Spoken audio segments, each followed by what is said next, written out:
Ladies and gentlemen, welcome back to the last segment of this podcast today between me, Vinnie, jurua, and my good brother here, HENRISON MBAZIIRA. Henry, after high school you joined Falcons. Please tell me about your experience in Falcons. Well, after high school, in fact, after my Form 6 when I was still in VAC, I had already started HBA in 2014 when I was in my Form 4 VAC. Yeah. Now, for my academy, HBA, it's just an inspiration I got from Jimmy and Abu. So when I was looking at players, of course when you go to the national team, under 18, you get to know who is the best player in the country. Yeah. By that time, Jimmy was just another thing. But he's still a bad man.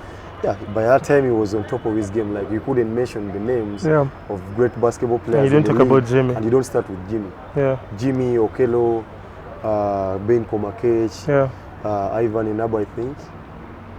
Ivan Inabu was, I think, fading away a bit, but Jimmy was the star player. Yeah. I think when Jimmy played and got past his brother during that time. Yeah. So I was so inspired by the fact that he was having an academy and also a player in the league. So that's what inspired you to get the HB Academy? Yes. So me, I always said I'm going to try to, because when we went for those camps, national team camps, I realized actually we don't have a lot of things we know in basketball. But if you have a chance to share with the little ones, you can share actually. You don't need to be a great player, you don't need to be a head coach. You know? So I was like, if I can share a few things, then I can always do that all the time.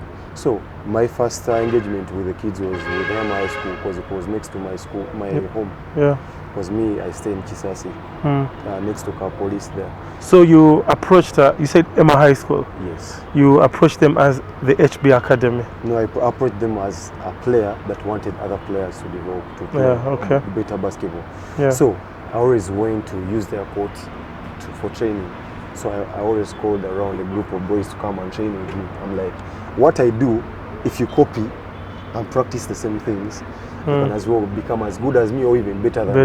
Because me, I would have been a better player if I got the such an opportunity. Information I'm telling you right now.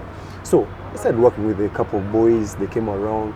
Yeah, they picked interest like that all the time. So I invite them. By that time, I had started coming to Kabira for pickup as well. Yeah, because I always came from Chisasi to come around and be around the Henrys, the MBAZIIRAs, the Marco Pios, the Mukulas those days, the Inos, the KKs, the likes of Richo. They were playing at Kabira.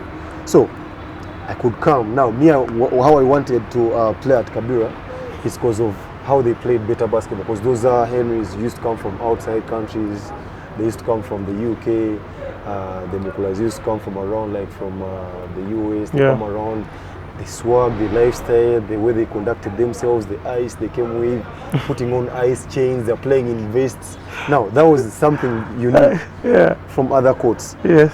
You understand? Yeah. So I like that kind of lifestyle. And now, when I was interacting with majority of them, like the Marco Pios and the Henrys, they are not drinkers. And you don't see them in bars. Now, me, I like that side of a story. I'm like, okay, I can actually have swag, look good, like be an elite player without drinking. And be inspirational at the same time, So I used to go to Emma High School, I coach my kids, I come back this side, I train from Kabira, I pay some money, I use the court. Yeah. So every time those guys came around, I want to ask you a few things, like a few skills, one or two, what do you see in my game? Yeah. What do you think I can work on? So that way I started inviting players from Emma High School to come to Kabira and I coach them. So I pay for them. And I'm like, I'll pay for you, then let's train together. Wow. That was nice. You understand? Yeah. Then along the way, I got Indian parents. I think he's called Mr. Yansh. He's an engineer. He has a big company that does engineering. He had two sons, Dishin and Tanush. Yeah, I coached those kids also. Yes. Dishin and Tanush, the small boys. Yes. So me, I got them when I think Tanush was 6 years. Yeah. Right now he's, I think, making 18. He's making 18? Yes. So I got him when he was 6 years. Yeah. Then I think the Shin was about 8, 9 there. Yeah, so they told me, we see you training every day, but we want you to help our kids. We want them to be very good in school, so we want you to help them. So do you think you can do that for us? We shall give you some transport and some lunch. I was like, okay, no problem. So that way I started coaching the kids. So I have my few kids coming from Emma High School, then I have these ones. So Also, during that time, I think there had been a program called O12. Yeah, I was part of the O12 organization. Stephen Omoni, then Dorothy. Yeah, so, Sudi, Kami, lots of guys. That group. So there was O12. Now, O12 used to be during just a certain period of year when they used to train. So, but my programs were every day because I wanted to train every day. Yeah, ours was basically weekends. Yeah. Now, my program was every day. So I invite these kids to come. The money they give me, I use it on kids from Emma High School. Yeah. Majority of them couldn't pay for the coach. So the numbers kept on growing. I had like 5 in the start. They keep on growing. Now, I had kids from O12, majority of the kids from O12 starting to join my program. Yeah, after O12 dying off. Yes, after Dorothy falling out with Kabira management. And they had things that didn't go well, so they moved out of Kabira. Yeah. So I started my program like that. So I started my programs being after school. Yeah. I used to have after school, then Saturday as a weekend, which still actually stands. I have Saturday as my main day of training, then every day I have. So kids, you have a program at Kabira that runs every Saturday. Exactly. What age group? So I have my program run from the age of 5 to the age of 25. And now I've extended it. I'm going to register 2 teams. I want to have 2 club teams because I've realized most of our players from high school, they don't have a big story. They start moving around, looking for teams. So you're registering O12 in the local league? No, I'm registering HBA. I mean, in the local league. I said O12. Can you imagine? Yes, I'm registering HBA in the league. In Division 2? Yes. Okay. I have people that want to come on board as sponsors, but I want to have something organized. So if I don't do it this year, then the next year probably we shall have 2 club teams. And they are going to be continuous because I want to have a club team in the Div 2, a Div 1, then if all goes well, I have to have a team in the NBL. Wow, that's impressive. So I want to have girls teams and I want to have boys teams as well because my academy deals with both girls and girls, and boys, girls and boys, from the age of 5 to 25. Oh, that's nice. Yes, and we have after school programs actually that run from 4 to 6:30, and I have the weekend program that runs from 8 to 2. To 2 p.m. Yes. So, well, we intend to use the Saturday program to do team aspects of the game. Yeah. Because you realize during the week, it's more of individualized training. Yeah, personal. Basically, from 1 to 5 players. I don't do too much, and they do 1 hour to 2 hours. Yeah. So it's centered around individual skills development and player development. Yeah. So then on the weekend, they do team aspects. They do play games. They do play scrimmages. You form them from 2v2 to 3v3 to 4v4. So they get to understand team concepts. Yeah. And also, I usually create routines. I do my research and create routines. Yeah. So the routines are worked on with individual players. Then when they come as a group, now everyone gets the entire routine, the entire routine for the week on that day. So we can have like 3 routines run within the week.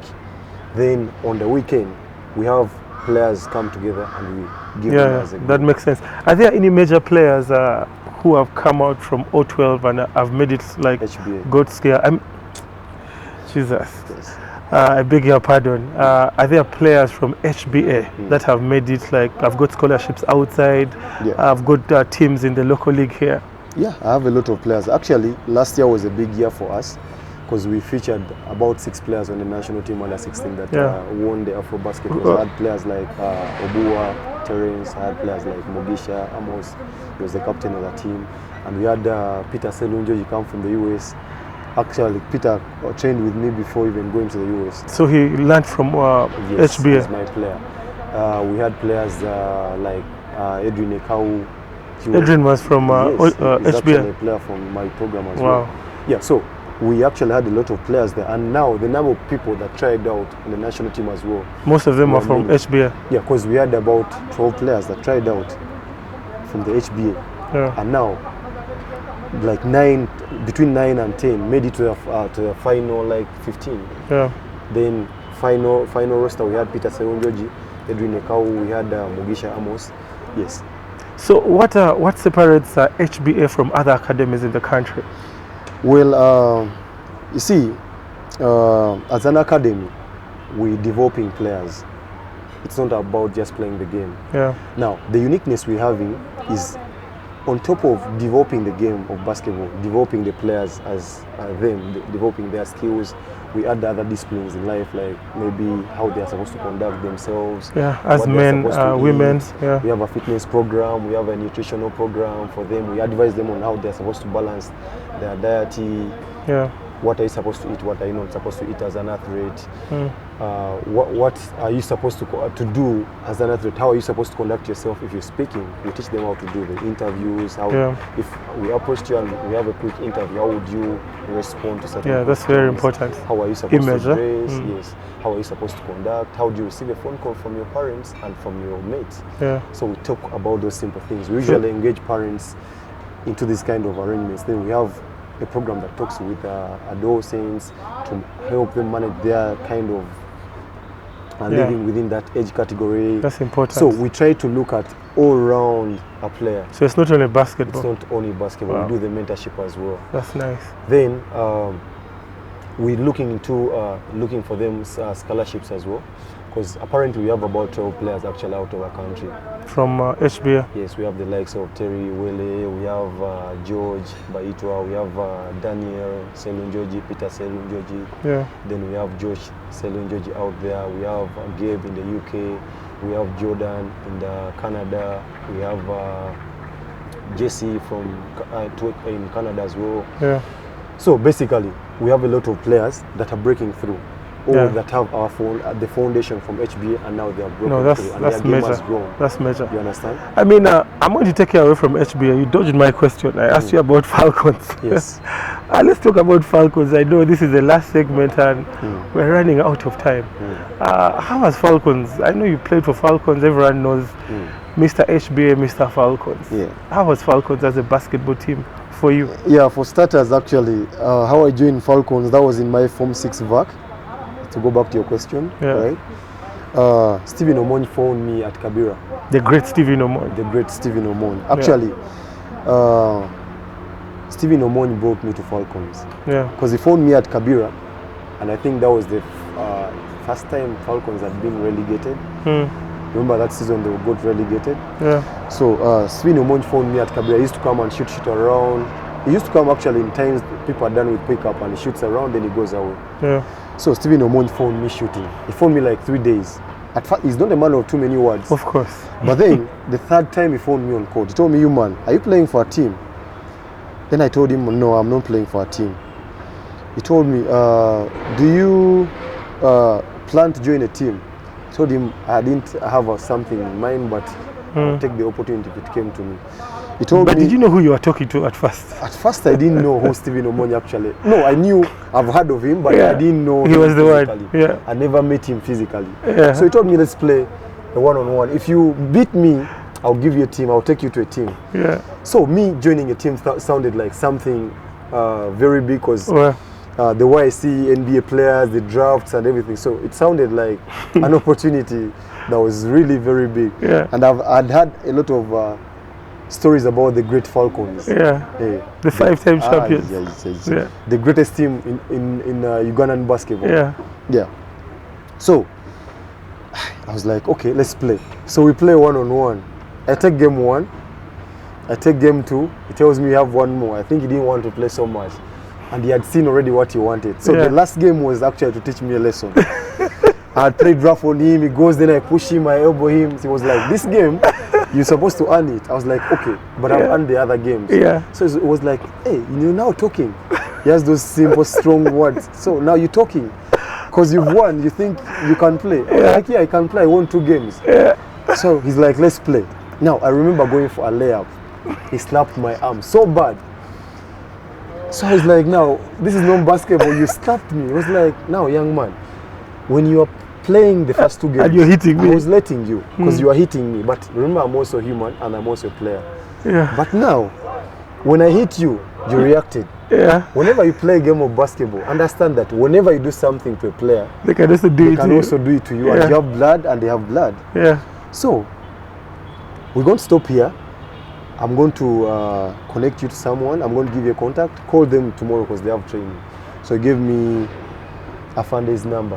Who's Afande? Afande is the president of the Falcons. Yeah. Apparently, is Mr. Douglas. Mr. Douglas Tito, the Chibudu Great. Tito. Yes. He's a very good friend of mine. Actually, I called him father. Yeah. He's a very good friend of mine, and yeah, he's been around the team and me as long as I played for Falcons.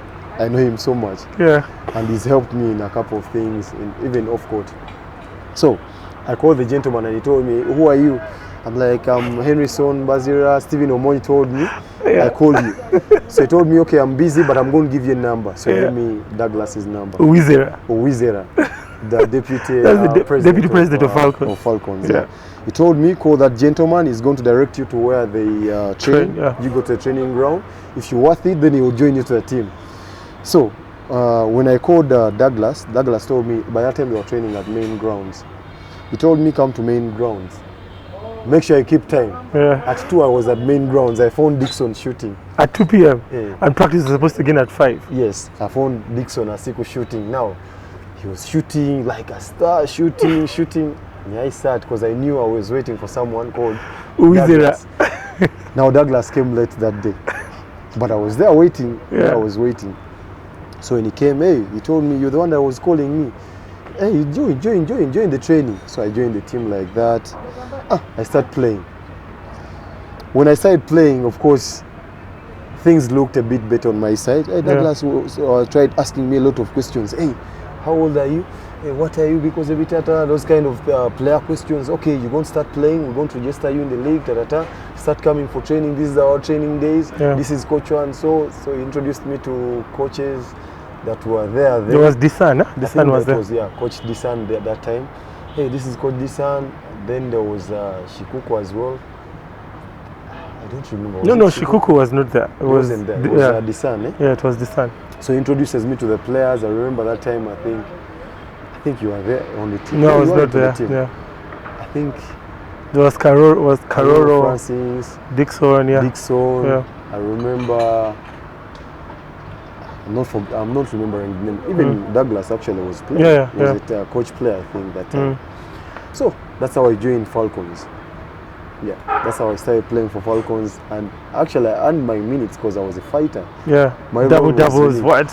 Actually, my first season in Falcons, I was averaging a double-double. Yeah, I had points and I had rebounds because I remember my very first game for Falcons. I had 12 rebounds and I had 14 points. That's the first game? Yes, I was a player of the game that time. Yeah, it was my first game. I had my minutes. Yeah. Because I remember I subbed Dixon. That was like in the second quarter. Dixon was a starter and they put me to play 3. From national team, actually, they changed my role from under 18. I didn't talk about how I was in the national team. From 4-5 to a guard now. Yes, they changed because Coach Nick told me with the sizes we have, you can't play center.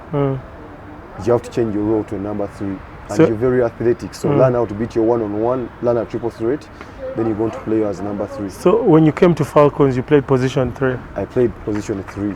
Yeah. Yes. But then Nick had told me, Coach Moore told me to play 2 positions. I played a position down, my position, and a position up. Outside, yeah. So he told me to play 4, 3, and 2. Yeah. So I had to learn how to shoot, and I had to learn how to guard the ball. Yeah. So that's where my center of training was. Yeah. Yes.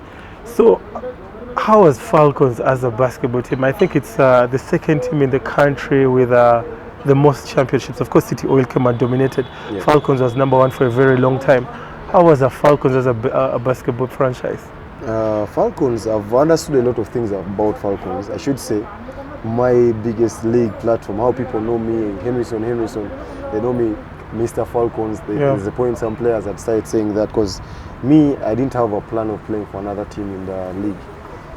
I've never thought of playing for even another team. Why? Because of the comfort. Falcons as a team is a very good team. Because me, when I came, I didn't want to go back for HSC. I didn't want to go to university. Yeah. Because I had started earning money from the academy. I was getting some good money. Yeah. And in some way or the other, I had to be for the programs for me to get that money. And now school was a bit tricky. Now balancing was tight. I was staying with my sister and brother. And we were staying at home in a big house in Kisasi on our own. we're not staying with our father, we're not staying with our mom. So we don't have that direct parental talk all the time. So everyone did what they wanted. As long as you're alive, you go home, find food, sleep. That was it. So at some point I felt like, I don't want to go since I'm already playing in the league. I think the league will pay me after. So I remember the first time I met Coach, Douglas Tito, Commander. He told me, you man, how do you want your arrangement with Falcons to be? Because we don't want you to play charity. We want you to be able to get something, because he had seen talent in me. They had told him, hey, the kid can play, he's good, he scored 14 points. And to me, it sounded very, very interesting that they were picking interest in me. So he called me on the side, not to be signed by other teams, because once you play, other teams are going to come and tell you a lot of things. Actually, a lot of teams told me a lot of things. Hey, you see Falcons doesn't pay, doesn't do this, come and play for us. So after they told me, you man, you're a young man, I don't want you to be there without academics. That's number one. You don't go to school. That time I think I had gone to MBAZIIRA and I did the diploma from that time. I was doing a diploma. Then I told them I was on a scholarship at MBAZIIRA as well, by the way. So they had given me with this army. They had given me a scholarship, half scholarship, to do a diploma from there. So he told me, I don't want you to stop studying. That's number one, because you're still a young man and you can achieve a lot of things. But at the same time, you can have another side of your life. You can say, instead of school, take me to what? Give me the money. Maybe that's your option. He told me, you choose. I'm giving you 2 days to think about what you want. Then tell me. So I think Afande that time, he was so serious with the academics. He was telling me to go back to school. I just didn't understand his message, but he was trying to see how I reason. So I went home and I thought.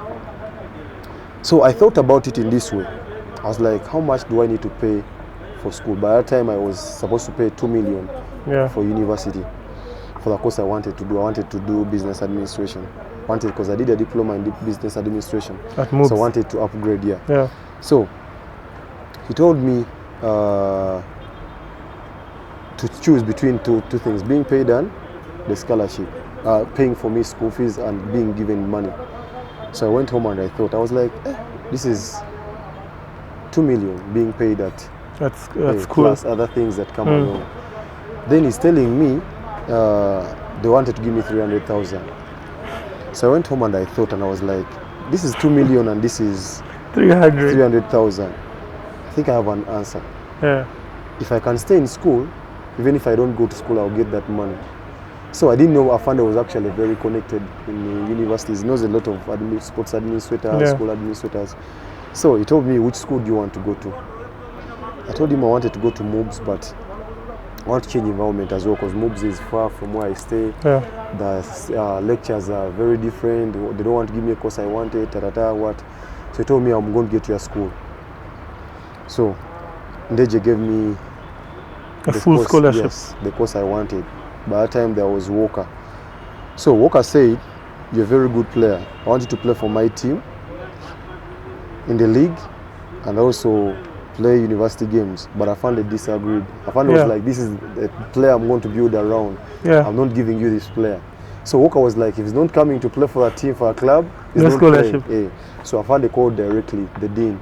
I think is connected to the dean and he knows him in some way or the other. So he called the dean and was like, I have a player I'm sending. He's going to be studying from here, but he will only play for you university games because he's my lead player. I'm building around him.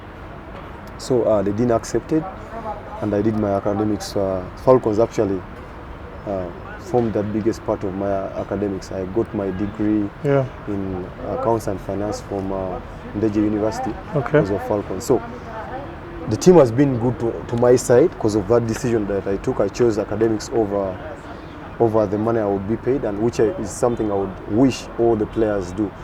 All my local players that go to schools, to different schools, Seroma, SETA, I usually tell them, if there's an option of academics and being paid, choose academics first, because you never know what might happen. It's lifetime, you may break a leg. I've seen a lot of players fail in life because they don't have academics, they fail. But some of them that have academics have a backup. so they can go back and do a professional job. So I usually tell them, sports in Uganda doesn't earn the money you see people say is there. Let them not lie to you. Most coaches are going to call you because they want to use you to save their jobs, to win championships. They don't even matter. They don't have monetary attachments. But if you have academics, as you play, that's the best thing. So that's why most of my players, I recommend them to go to UCU, NDJ, schools that offer scholarships and full scholarships. Okay, we're coming to the end of this interview or this conversation. Let me go into quick fire before we can wrap this up. I just want you to give me your top 5 basketball players of all time, then your top 5 locally. Okay. So let's begin with international. International. Just 5. Just 5. Of course, I'll start with the man himself, King, the greatest of all times. That's LeBron James. Okay. Yeah, that's my greatest of all times. I've always been a LeBron guy. Okay. In second place, I'll put Jordan. Okay. Yeah, Jordan. Then I'll put Kobe. That's 3. Then I'll put Shaq, of course. 4. Then in the last, I think I'll give Steph position as well. So you basically copied Shaq's top 5. No, that's my person actually. I mean, that's what Shaq also picked when he was making a top 5.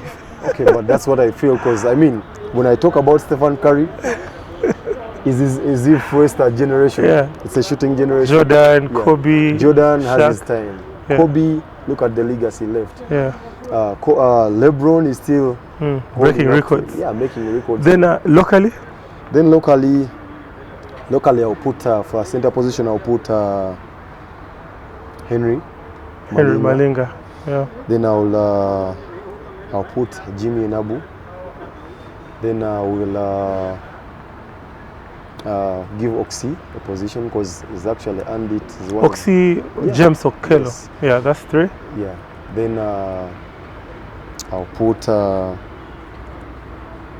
Stephen Omon. Yeah, actually, I was supposed to start with the greatest of all no, time. No, I mean that's. But the order doesn't matter, right? Yeah. Stephen Omon, of course. Then Norman Blake. Yes. I mean, you talked about your greatest all-time internationally is, you said LeBron. Then locally? Locally, I talked about Oxy. No, just one. Locally, greatest of all time in Uganda. Oh, greatest in Uganda. Of course, Stephen Omon. Okay, I mean, that makes sense, and that's a very, very good pick. Yes. So before we wrap this up, I just want you to look into the camera and tell the viewers, the kids outside, there's just something inspirational. Okay. To the viewers out there, the kids out there that are doing basketball, I want to say basketball is a very beautiful sport. It's a sport we love.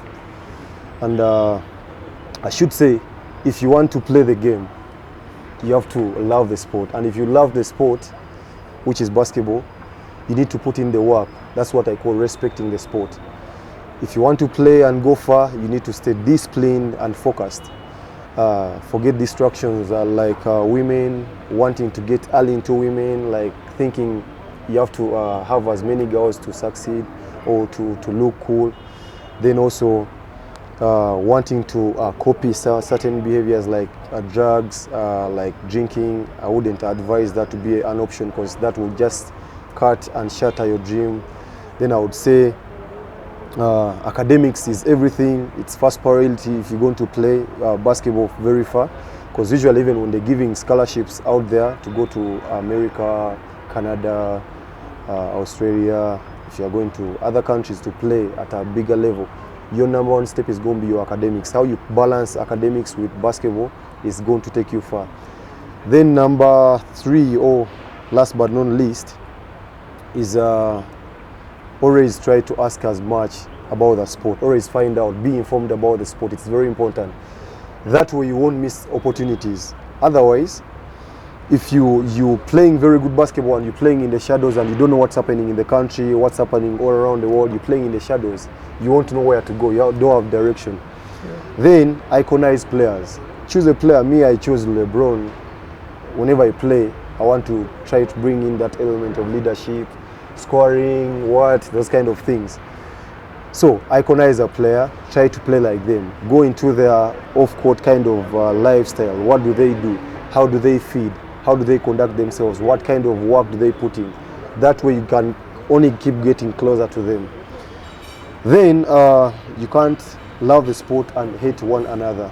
I think this also goes to the coaches. Yeah. I think one thing that we've missed, or that is going to retard basketball in Uganda, that is not going to help us grow, is the hatred that we create among each other, or the kind of negativity that we create around the sport, thinking we're doing it for us. We're creating a legacy. We're creating a stepping step for players to come. Today you're around, the next day you're not going to be around. Yeah. You understand? So, me, I think if we came together as coaches, Yeah. as people that love the sport, even players that have played the sport, if we come together and create an environment that is friendly for the upcoming generation, the next generation, that way you're adding a step to the game. Let's not think about saving our jobs. Yeah. Thinking about self-accreditation, wanting to own a player because you see they are very good. Yeah. How about you think about making 10 more players, then you get accredited for the 10 players other than fighting for this one particular player. Yeah. Because we live now, but tomorrow we may not be around, you understand? So rather, if you created a stepping stone in that even the next coach, the next player is going to step on it to go to the next level, that will be impacting the sport and the sport will grow. But if we keep fighting each other or creating negativity, we shall not get very far. Then lastly, HBA is the greatest academy in the country as we speak. Last Is it year we the won country or actually, East Africa? East Africa, actually. Eastern Central, we won an award from South Africa last year from Circuit Awards, Yeah. as the best academy in Eastern Central Africa. So we have it actually. I failed to come with it today, but I would have come with it. We Yeah. won that award as the best academy in the region. Yeah. So based on our programs, we do holiday camps, charity programs, weekend programs, we do tournaments and things like that. So due to our works, we won that award. So Yeah. I'm inviting all the kids out there, if you want to grow your sport, your basketball, come to HBA. The charges are very affordable. Friendly. And also we have a program that supports that the people, the less privileged, Yeah. people that can't afford. Yeah. Because I have about 30 players that I train and they don't even pay a single coin. Yeah. So approach the academy, go check it, check the program out on Instagram. We have our work there. Go look out, just text me or inbox me. Then come and learn basketball, have your game develop. Yeah. Man, thank you so much, Henrison. We have come to the end of episode 6. We'll definitely see you next time when we invite you. I hope you can come. Yes. Thank you so much. Thank you so much, sir. Yeah. Well, I've been your host, Vinnie. I'll see you next time. Mamba out. Have a good evening.